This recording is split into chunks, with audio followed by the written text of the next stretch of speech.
안녕하세요. 보상가 배상TV 교통사고 전문 장슬기 변호사입니다. 오늘은 교통사고와 관련된 기왕증과 기왕장애에 대해서 자세히 알아보겠습니다. 먼저 기왕증에 대해서 설명드리겠습니다. 기왕증이란 사고 전에 이미 가지고 있던 질병을 말합니다. 이는 본인이 인지하지 못했더라도 꾸준히 진행되어 온 병일 수 있습니다. 예를 들어 평소 허리 디스크가 있었던 사람이 교통사고로 디스크가 악화됐다면 이 디스크 질환이 기왕증이 됩니다. 교통사고로 이런 기왕증이 악화되었다면 악화된 부분에 대해서만 배상받을 수 있습니다. 예를 들어 기왕증의 기여도가 30%라고 판단되면 위자료, 일시수익, 향후치료비 등 모든 손해액의 30%가 공제됩니다. 만약 총 손해배상액이 1억 원이라면 30%인 3천만 원이 공제되어서 7천만 원만 받게 되는 거죠. 그리고 이미 사용된 치료비에서도 역시 30%가 공제됩니다. 다음으로 기왕장애에 대해서 말씀드리겠습니다. 기왕장애는 사고 전에 이미 확정된 장애를 말합니다. 주로 국가에서 인정한 장애 등급을 받은 경우를 의미하지만 반드시 공식적인 장애 등급이 있어야만 하는 것은 아닙니다. 기왕장애의 경우에 기왕증과는 달리 일시수익 부분에 대해서만 공제됩니다. 예를 들면은 기왕장애가 노동력 상실률 24%에 해당한다면은 일시수익 산정 시에 76%만 인정된다는 식이죠.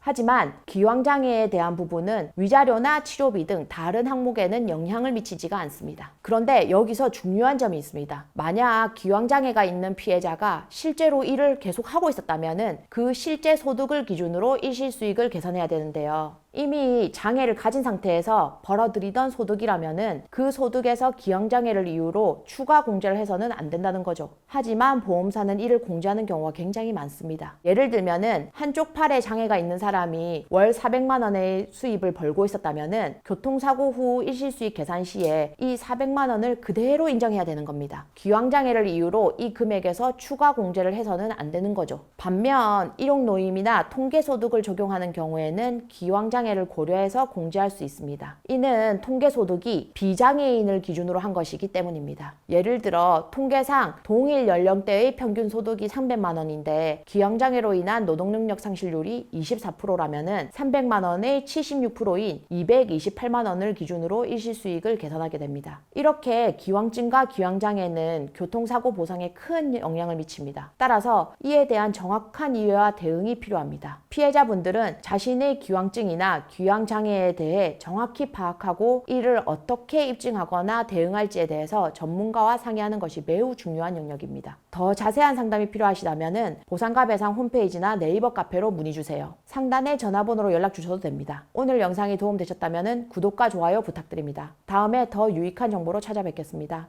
감사합니다.